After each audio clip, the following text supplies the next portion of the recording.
खुलुमबाय आसा खालामो नोंथांमोना बयबो मोजाङै दं होननानै दिनै नोंथांमोननि सेराव आं गोदान दोंसे खन्थाइ आवरायथिना आखायाव बावबाय आसा खालामो नोंथांमोना खन्थाइखौ मोजां मोनगोन आरो खोनासंलांगोन होननानै दिनैनि खन्थाइनि मुङा जादों मानसिफोरा गोमाबायदों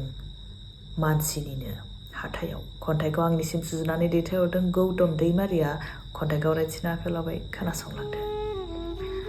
मानसिफोरा गोमाबायदों मानसिनिनो हाथायाव बायजोनिफ्राय मिथिंगाया लिंहरखालि फारब्रै इन्जुर सिङाव आं आवबा जानानै थादों हाजोआ हांख्राय हरखालि गोरबोआ गावनो दिदोम हाजो जादों दैमाया बरायखालि मोदैया गावनो दैमा जाना बोहैदों जोमैया हांख्रायखालि आं गावनो दाखासे दरसि जोमै जाबायदों आरो सान्दुङा बिलिर हरखालि गोसोआ रानस्राव जादों सम आरो बोथोरफोरा दा आंजों उल्था जालांदों हरखौ हारसिंथिजों पहेरा होयै दाउज्ला गिसिरनायजों सोरांनाय फुंबिलिनि एमावसो दा गावखौ लामनानै होदों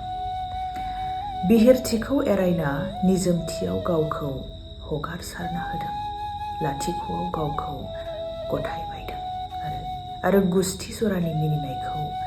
फबसिनबायदों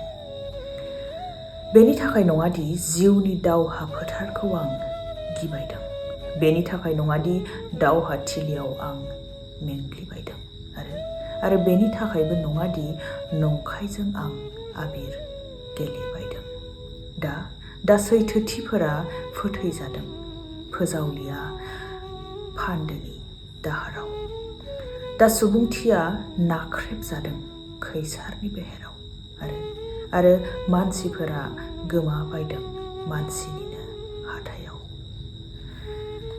खन्थाइ एसेनोसै लोगोफोरा आसा खालामो नोंथांमोना बे खन्थाइखौ मोजां मोनदों होननानै खन्थाइखौ मोजां मोनदोंब्ला चेनेलखौ साबस्क्राइब खालामनानै होब्लानो जाबाय लोगोसे भिडिअखौ लाइक आरो शेयार खालामनानै लोगोसे कमेन्ट हरब्लानो जाबाय दिनैनि भिडिअखौ एसेयावनो दोनथ'बाय गोजोन्थों।